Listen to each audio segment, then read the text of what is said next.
ത്തിലേക്ക് തന്നെ പോകാം. കാരണം 7ാം തവണയാണ് കേന്ദ്ര സർക്കാരും കർഷക നേതാക്കളും തമ്മിലുള്ള ചർച്ച തീരുമാനമാകാതെ പിരിയുന്നത്. കൊടുന്തണുപ്പ് മാത്രമല്ല, ഡൽഹിയിലാണെങ്കിൽ കനത്ത മഴയാണ്. ഇതൊന്നും വകവയ്ക്കാതെ ഇപ്പോഴും നൂറുകണക്കിന് മനുഷ്യരവിടെ വകവയ്ക്കാതെ നമ്മൾ പറയുമ്പോൾ ദൃശ്യങ്ങൾ കാണുമ്പോൾ സഹിക്കത്തില്ല. അയ്യോ, അപ്പോൾ ഇത് നമുക്ക് മറ്റേ അവരുടെ ഒരു ആവേശം നമുക്ക് മനസ്സിലാക്കാം. കാരണം അവർക്ക് ഈ തണുപ്പും മഴയും ഒന്നും പ്രശ്നമില്ലാതെ അവർ തെരുവിലാണ് ഇത്രയും മനുഷ്യർ കഴിഞ്ഞ കുറേ ദിവസങ്ങളായിട്ട്. ആ സമരം അത് തുടരുകയാണ്. ഏതാണ്ട് 40 ദിവസത്തിലേക്ക് അടുക്കുന്ന ഒരു സമരമാണ്.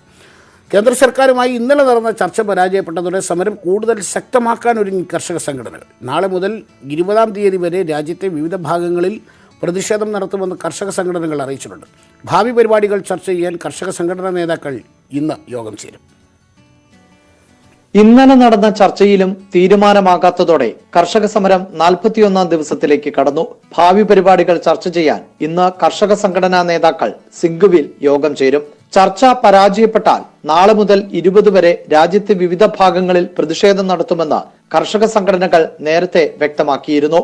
കുണ്ടലി, മനേസർ, പൽവാൾ ദേശീയപാതയിലൂടെ മാർച്ച് ആരംഭിക്കും. ഷാജഹാൻപൂർ അതിർത്തിയിൽ നിന്ന് പ്രതിഷേധക്കാർ ഡൽഹിയിലേക്ക് നീങ്ങും. റിപ്പബ്ലിക് ദിനത്തിൽ എല്ലാ സംസ്ഥാന തലസ്ഥാനങ്ങളിലും ട്രാക്ടർ മാർച്ച് നടത്തും. ഡൽഹിയിലും ട്രാക്ടർ മാർച്ച് സംഘടിപ്പിക്കും. 18-ന് വനിതകൾ അണിനിരക്കുന്ന പ്രതിഷേധം നടത്തുമെന്നും കർഷക സംഘടനാ നേതാക്കൾ അറിയിച്ചിട്ടുണ്ട്. 3 കാർഷിക നിയമങ്ങളും പിൻവലിക്കുക, താങ്ങുവില നിയമപരമായി ഉറപ്പാക്കുക എന്നീ ആവശ്യങ്ങളിലാണ് വെള്ളിയാഴ്ച കേന്ദ്ര സർക്കാരും കർഷക നേതാക്കളും തമ്മിൽ വീണ്ടും ചർച്ച നടക്കും. KP Abhilash, news 18, Delhi. ഡൽഹിയിൽ നേരത്തെ നമ്മൾ പറഞ്ഞ പോലെ മഴ തുടരുന്നു. ഉത്തരേന്ത്യൻ സംസ്ഥാനം ഇന്നലെ തിരുവനന്തപുരത്തുണ്ടായിരുന്നു അപ്രതീക്ഷിതമായ ഒരു കനത്ത മഴ. ഏതായാലും ഡൽഹിയിലേക്ക് പോകാം. ഡൽഹിയിലും ഉത്തരേന്ത്യൻ സംസ്ഥാനങ്ങളിലും ഇടിയോടുകൂടിയ മഴ തുടരുകയാണ്. അതിശൈത്യത്തിനും കോവിഡ് വ്യാപനത്തിനും ഇടെ തുടരുന്ന മഴ ജനജീവിതത്തെ ശരിക്കും ദുരിതത്തിലാക്കി.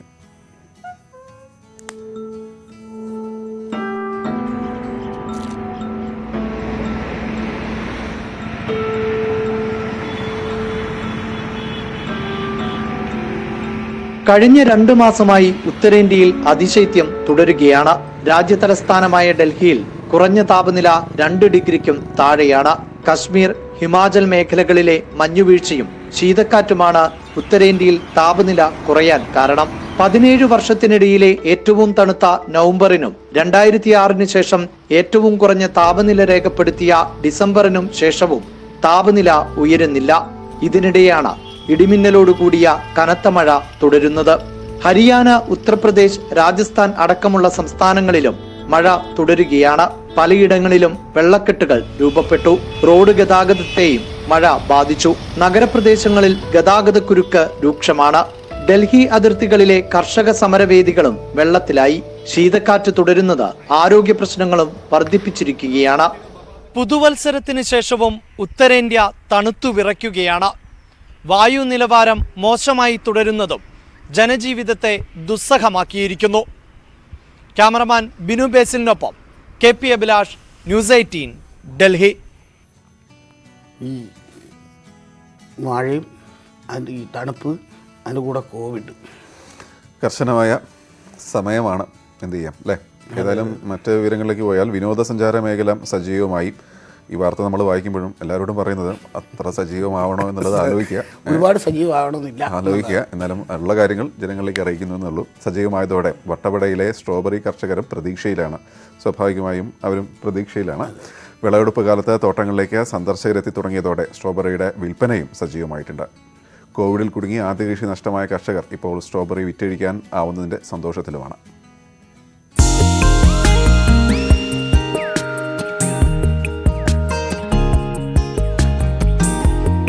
ശീതകാല പച്ചക്കറി കൃഷിയുടെ കലവറയായ വട്ടവടയിലെ തോട്ടങ്ങളിൽ തികച്ചും ജൈവ രീതിയിൽ പരിപാലിച്ച സ്ട്രോബെറികൾ വിളവെടുപ്പിന് പാകമായി കിടക്കുകയാണ്.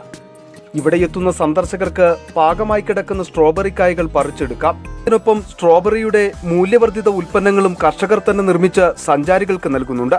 കോവിഡിൽ കുടുങ്ങി ആദ്യ കൃഷി നഷ്ടമായെങ്കിലും നിലവിൽ വിളവെടുപ്പ് സമയത്ത് കായ്കൾ വിറ്റഴിക്കാൻ കഴിയുന്നതിന്റെ സന്തോഷത്തിലാണ് കർഷകർ. എന്നാൽ ഉയർന്ന വില കൂടി കിട്ടിയാൽ മാത്രമേ വരും നാളുകളിൽ കൃഷിയുമായി മുന്നോട്ടു പോകാൻ കഴിയൂ എന്നാണ് കർഷകർ പറയുന്നത്. സഞ്ചാരികൾ എത്തിത്തുടങ്ങിയതോടെ പ്രതീക്ഷയിലാണ് വട്ടവടയിലെ സ്ട്രോബെറി കർഷകർ. കോവിഡ് കാലം ഏൽപ്പിച്ച വലിയ പ്രതിസന്ധിയിൽ നിന്ന് ഇത്തവണ കരകയറാമെന്ന പ്രതീക്ഷയാണ് ഇവിടുത്തെ കർഷകർക്കുള്ളത്. വട്ടവടയിൽ നിന്നും സന്ദീപ് രാജാക്കാട്, ന്യൂസ് 18. ഏതായാലും ഒരു ഭാഗത്ത് പ്രതീക്ഷകൾ കിളിർക്കുന്നു. കാണാൻ നല്ല മധുരമുള്ള കാണാം. എന്തൊക്കെയായാലും ഇതിൻ്റെ പ്രൊഡക്ട്സ് ജാമുണ്ട്, വൈനുണ്ട്. വൈൻ പറഞ്ഞാൽ ഇവർ ഈ കൃഷിയിടത്തിൽ തന്നെ ഞാൻ കഴിഞ്ഞ വർഷം പോയപ്പോഴേ കൃഷിയിടത്തിൽ തന്നെ വൈനുണ്ടാക്കും. അസാധ്യമാണ്. ഭയങ്കര സ്ട്രോബെറി എന്ന് പറഞ്ഞാൽ അറിയാലോ, ഭയങ്കര ടേസ്റ്റുള്ള സാധനം. രാവിലെ തന്നെ ഏതായാലും എല്ലാ മേഖലകളിലും അത്തരം പ്രതീക്ഷകൾ വരുന്നു എന്നുള്ളതും പ്രതീക്ഷയോടൊപ്പം സൂക്ഷിക്കുക കൂടി വേണം എന്ന് മാത്രം സ്വാഭാവികമായിട്ടും. നമുക്ക് മറ്റൊരു വാർത്തയിലേക്ക് പോയാൽ പ്രകൃതി സംബന്ധമായ പ്രകൃതിയാണ്. പക്ഷികളുടെ പ്രതീക്ഷയായ തട്ടേക്കാട് ഡോക്ടർ സലിം അലിക്ക് സ്മാരകം വേണമെന്ന ആവശ്യം ശക്തമാകുകയാണ്. ഡോക്ടർ സലിം അലി തട്ടേക്കാട് താമസിച്ചിരുന്ന കെട്ടിടം ഏറ്റെടുത്ത് സ്മാരകമാക്കണമെന്നാവശ്യപ്പെട്ട് പരിസ്ഥിതി പ്രവർത്തകർ സർക്കാരിനെ സമീപിച്ചിരിക്കുകയാണ്. 1983 ഓഗസ്റ്റ് 23 നിലവിൽ വന്ന ഡോക്ടർ സലീം അലി പക്ഷി സങ്കേതം തെക്കേ ഇന്ത്യയിലെ തന്നെ ഏറ്റവും വലിയ പക്ഷി നിബിഡമായ പ്രദേശമാണ്. നാട്ടുപക്ഷികളുടെ ആവാസ സ്ഥലമായ തട്ടേക്കാടേക്ക് കാലാകാലങ്ങളിൽ വിരുന്നെത്തുന്ന ആയിരക്കണക്കിന് ദേശാടന പക്ഷികളുമുണ്ട്. പക്ഷി നിരീക്ഷണത്തിനായി ഡോക്ടർ സലീം അലി പലതവണ തട്ടേക്കാട് വന്നിട്ടുണ്ട്. ഡോക്ടർ സലീം അലിയോടുള്ള ആദരസൂചകമായി തട്ടേക്കാട് അദ്ദേഹം താമസിച്ചിരുന്ന സ്ഥലം ഒരു സ്മാരകമാക്കണമെന്ന് സലീം അലിയുടെ ശിഷ്യനും പ്രമുഖ പക്ഷി നിരീക്ഷകനും സംസ്ഥാന പക്ഷി നിരീക്ഷണ സെല്ലിൻ്റെ ചുമതലക്കാരനുമായ ഡോക്ടർ ആർ സുഗതൻ പറഞ്ഞു. കേരളത്തിൻ്റെ തന്നെ പക്ഷിശാസ്ത്ര പഠനത്തിന് വളരെയധികം പക്ഷി നിരീക്ഷകർ വരുന്നുണ്ട്. അവർക്കെല്ലാം ഒരു പ്രചോദനമാകും എന്ന ഒരു തോന്നലിൽ ഈ സ്ഥലം തിരിച്ച് നിർമ്മിക്കണം എന്നുള്ള ആവശ്യം നമ്മൾ പലതവണ സർക്കാരിലും ഉദ്യോഗസ്ഥന്മാരുടെ ഇടയ്ക്കും എല്ലാം പറഞ്ഞിരുന്നു. വലിയ ചിലവൊന്നും വരുന്നൊരു കാര്യമല്ല. ഒരു ചെറിയ കെട്ടിടം 10-12-14 അടി ബൈ 10 അടിയൊക്കെ തായി വരുന്ന ഒരു ചെറിയ ഓടിട്ട കെട്ടിടം, അത് ആ പഴയ കെട്ടിടത്തിൻ്റെ അതേ രൂപത്തിൽ തന്നെ നിർമ്മിച്ച് അതിൽ സലീമാലി വർക്ക് ചെയ്യുന്ന സമയത്ത് അദ്ദേഹം എഴുതി വച്ചിരിക്കുന്നതായ തട്ടേക്കാടിനെ പറ്റിയിട്ടുള്ള കാര്യങ്ങൾ തിരിച്ച് നമ്മൾ ആലേഖനം ചെയ്ത് ഇപ്പോഴത്തെ ജനറേഷനും വരും ജനറേഷനുകൾക്കെല്ലാം വായിക്കാൻ മനസ്സിലാക്കാനും പറ്റിയ തരത്തിൽ എക്സിബിറ്റ് ചെയ്യുക എന്നുള്ളതാണ് നമ്മുടെ ഉദ്ദേശം. തട്ടേക്കാട് പക്ഷി സങ്കേതത്തിന് ആധാരമായ പക്ഷികളുടെ കണക്കുകളെപ്പറ്റി 1933 ഡോക്ടർ സലീം അലി പഠിക്കാൻ തട്ടേക്കാട് താമസിച്ചിരുന്ന ആ പഴയ കെട്ടിടം ആരും തിരിഞ്ഞു നോക്കാതെ നാമാവശേഷമായി കിടക്കുകയാണെന്നും അത് പുതുക്കിപ്പണിത് ഡോക്ടർ സലീം അലിയുടെ ഓർമ്മകൾ കുടികൊള്ളുന്ന ഒരു സ്മാരകമാക്കി മാറ്റണമെന്നുമാണ് പരിസ്ഥിതി പ്രവർത്തകരുടെ ആവശ്യം. ഈ ആവശ്യവുമായി സർക്കാരിനെ സമീപിച്ചിരിക്കുകയാണിവർ. ഇന്ത്യൻ പക്ഷിശാസ്ത്രത്തിന്റെ കുലപതിക്ക് ഉചിതമായ സ്മാരകം ഒരുങ്ങുമെന്ന പ്രതീക്ഷയിലാണ് ഡോക്ടർ സുഗതൻ അടക്കമുള്ളവർ. ന്യൂസ് 18 കോതമംഗലം. പക്ഷിസങ്കേതത്തിന്റെ വാർത്ത പറഞ്ഞാൽ കാക്കയെങ്കിലും കാണിക്കാമായിരുന്നു. ഏതായാലും ഇനി ദേശീയ വാർത്തകളിൽ കിടക്കാം. ഗോപികയാണ് ചെയ്യുന്നത്. Good morning. എന്തൊക്കെയാണ്?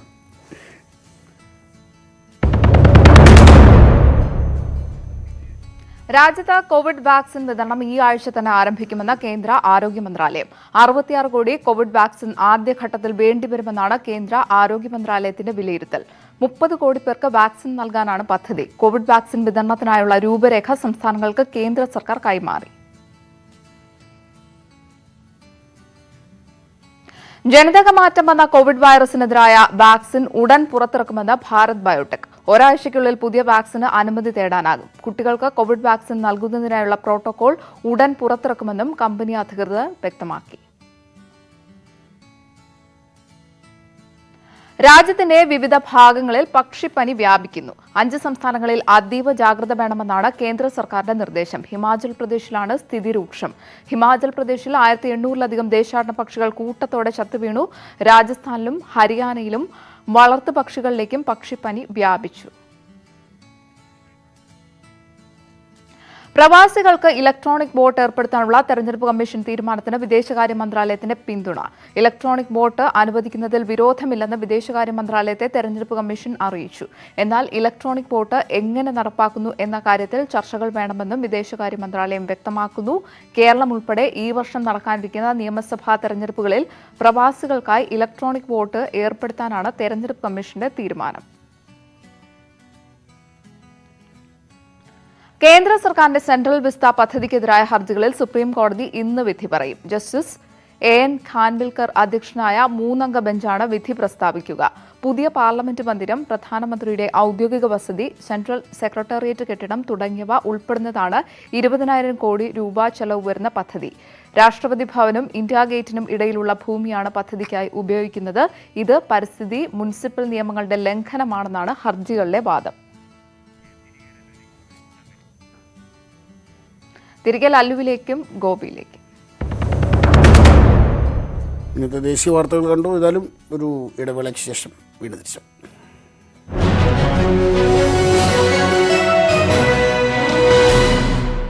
%100 ജൈവ മൂലികകൾ ചേർത്ത് ആയുർവേദ വിധിപ്രകാരം നമ്മൾ തുടരുന്നു. മഞ്ഞയും ചുവപ്പും നിറങ്ങൾ വാരി വിതറിയ മനോഹരമായൊരു പൂന്തോട്ടം. അത്തരത്തിലൊരു പൂന്തോട്ടം വീട്ടുമുറ്റത്തൊരുക്കി ശ്രദ്ധേയനാവുകയാണ് കണ്ണൂർ ആലക്കോട്ടെ ബാബു എന്ന കർഷകൻ. ലോക്ക്ഡൗൺ കാലത്താണ് ഈ ആശയം തോന്നിയതും ഇങ്ങനെ പ്രാവർത്തികമാക്കിയതും.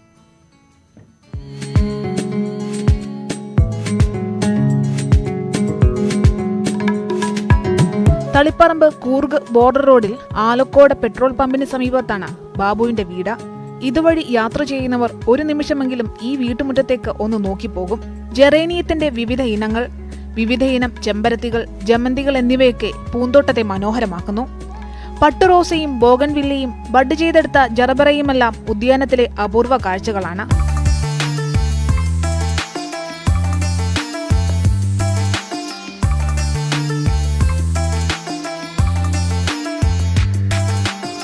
വയനാട്ടിലെ മകളുടെ വീട്ടിൽ നിന്നും ബന്ധുവീടുകളിൽ നിന്നുമായാണ് ചെടികൾ എത്തിച്ചത്.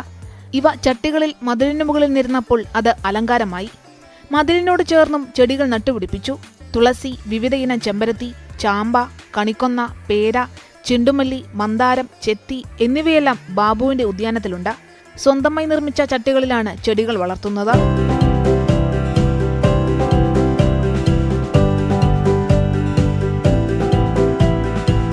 പുൽത്തകിടി പോലെ വർണ്ണാഭമായി പടർന്നു കിടക്കുന്ന ചെറുപൂക്കൾ ഉദ്യാനത്തിലെ സവിശേഷതയാണ്. ഗ്രോ ബാഗുകളിൽ പച്ചക്കറിയും തഴച്ചു വളരുന്നു. ഉദ്യാന പരിപാലനത്തിന് ബാബുവിനെ സഹായിക്കാൻ ഭാര്യ ലൂസിയുമുണ്ട്. രാവിലെ ഒരു അരമുക്കാൽ മണിക്കൂർ എന്ത് പണിയുണ്ടെങ്കിലും ചെടികളുടെ മൊത്തം ഒന്ന് നോക്കിയിട്ടേ പോവുള്ളൂ. അത് കഴിഞ്ഞ് പിന്നെ വൈകിട്ട് മസ്റ്റായിട്ട് നനയ്ക്കൽ നല്ലപോലെ നോക്കും. അത് കീടങ്ങൾ വരുന്നുണ്ടോ അങ്ങനെയെല്ലാം നോക്കി പരിപാലിക്കുമ്പോൾ ഒരു ഇതാണ്. അപ്പോൾ എല്ലാവരും പറയും, പലരും വന്നിട്ട് ഒരു ഫോട്ടോ എടുത്തോട്ടെ എന്ന് ചോദിക്കും. അപ്പോൾ അവരങ്ങനെ ഇത് പറയും, നല്ലതാണെന്ന് പറയും. വെണ്ടയും വഴുതനയും തക്കാളിയുമെല്ലാം വിളവെടുപ്പിന് പാകമായി ടെറസിൽ തലയുയർത്തി നിൽക്കുന്നു. കുഞ്ഞൻ പാവലും പയറും വിളഞ്ഞു നിൽക്കുന്ന ബാബുവിന്റെ അടുക്കളത്തോട്ടം ആരിലും കൗതുകമുളവാക്കും.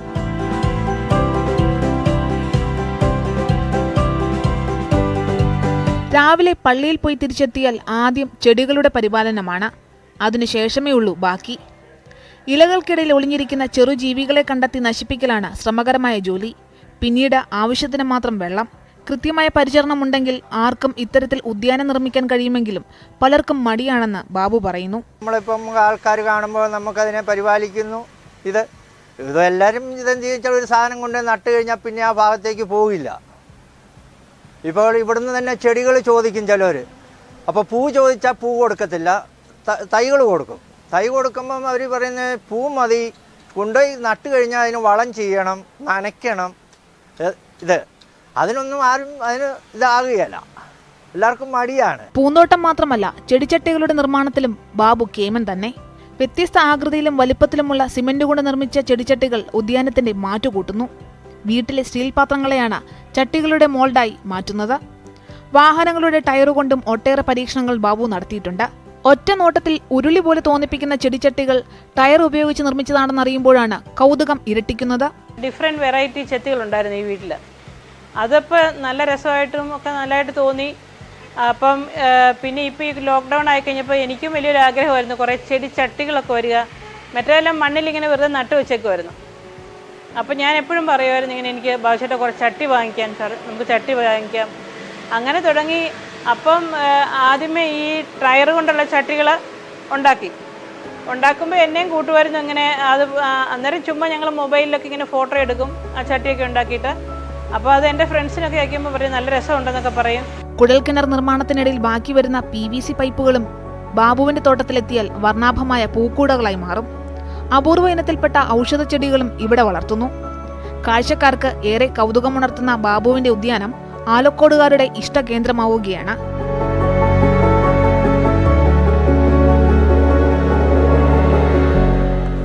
ന്യൂസ് 18 ആലക്കോട്. ഇനി അന്തർദേശീയ വാർത്തകളുമായി ഫെമി ചേരുന്നു. ലോകത്ത് കോവിഡ് ബാധിതർ 8,60,00,000 കടന്നു. 18.5 ലക്ഷത്തിലേറെ പേരാണ് ഇതുവരെ മരിച്ചത്. അതിനിടെ ജനിതക മാറ്റം വന്ന കോവിഡ് കൂടുതൽ മേഖലയിലേക്ക് വ്യാപിക്കുന്നതും ലോകരാജ്യങ്ങൾക്കിടയിൽ ആശങ്ക വർദ്ധിപ്പിക്കുന്നു. ബ്രിട്ടന് പുറമെ 25ഓളം രാജ്യങ്ങളിലാണ് ഇതുവരെ പുതിയ കോവിഡ് കണ്ടെത്തിയത്. ഖത്തർ അതിർത്തി തുറന്ന് സൗദി. GCC ഉച്ചകോടി സൗദിയിൽ നടക്കാനിരിക്കുന്ന സാഹചര്യത്തിലാണ് കര, വ്യോമ, നാവിക അതിർത്തികൾ തുറന്നത്. 3.5 വർഷത്തിന് ശേഷമാണ് സൗദിയുടെ നടപടി. തീവ്രവാദത്തെ പ്രോത്സാഹിപ്പിക്കുന്നു എന്നാരോപിച്ച് 2017 ജൂണിൽ സൗദി ഖത്തറിനെതിരെ ഉപരോധം പ്രഖ്യാപിച്ചതിനു ശേഷം അതിർത്തി തുറന്നിരുന്നില്ല. ഇന്ന് ചേരുന്ന ഉച്ചകോടിയിൽ ഖത്തറിനെതിരായ ഉപരോധം അവസാനിപ്പിക്കാനുള്ള കരാറിൽ സൗദി ഒപ്പുവച്ചേക്കും. കാലാവധി അവസാനിപ്പിക്കാനിരിക്കുന്ന ട്രംപ് ഭരണകൂടത്തിന്റെ ഇടപെടലിനെ തുടർന്നാണ് ഉപരോധം അവസാനിപ്പിക്കാനുള്ള നീക്കം വേഗത്തിലായത്. ഗൂഗിളിന്റെ മാതൃകമ്പനി ആൽഫബറ്റിൽ തൊഴിലാളി യൂണിയൻ രൂപീകരിച്ചു. ആൽഫബറ്റ് വർക്കേഴ്സ് യൂണിയൻ എന്ന പേരിലാണ് സംഘടന. ന്യൂയോർക്ക് ടൈംസ് ആണ് വിവരം പുറത്തുവിട്ടത്. ന്യായമായ വേതനം, ജോലിസ്ഥലത്തെ അപമാനം ഒഴിവാക്കൽ, പ്രതികാര നടപടിയും വിവേചനവും തടയുക എന്നിവയാണ് യൂണിയന്റെ ലക്ഷ്യം. ലോകത്തെ ഏറ്റവും വലിയ IT കമ്പനിയായ ഗൂഗിളിൽ യൂണിയൻ രൂപീകരിക്കാനായത് വലിയ നേട്ടമായാണ് തൊഴിലാളി സംഘടനകൾ വിലയിരുത്തുന്നത്. തിരികെ ഗോപയിലേക്കും ലല്ലുവിലേക്കും. കായിക വാർത്തയിലേക്കാണ്. ഫുട്ബോൾ ജീവശ്വാസമായ മലപ്പുറം മുഖ്യ കേന്ദ്രമാക്കി ഒരു football team. English premier league ക്ലബ്ബായ ഷെഫീൽഡ് യുണൈറ്റഡിൻ്റെ ഉടമസ്ഥരായ യുണൈറ്റഡ് വേൾഡ് ഗ്രൂപ്പിൻ്റെ ഇന്ത്യയിലെ തന്നെ ആദ്യ ക്ലബ്ബാണ് കേരള യുണൈറ്റഡ് FC. ടീമിൻ്റെ പരിശീലനം എടവണ്ണ സിദ്ദി ഹാജി ഫ്ലഡ് സ്റ്റേഡിയത്തിൽ ഈ വ്യാഴാഴ്ച തുടങ്ങും. ഈ റിപ്പോർട്ടോടുകൂടിയും നമ്മൾ ഇവിടെ നിർത്തുകയാണ്. പൂർണ്ണമാവുന്നു. നമസ്കാരം.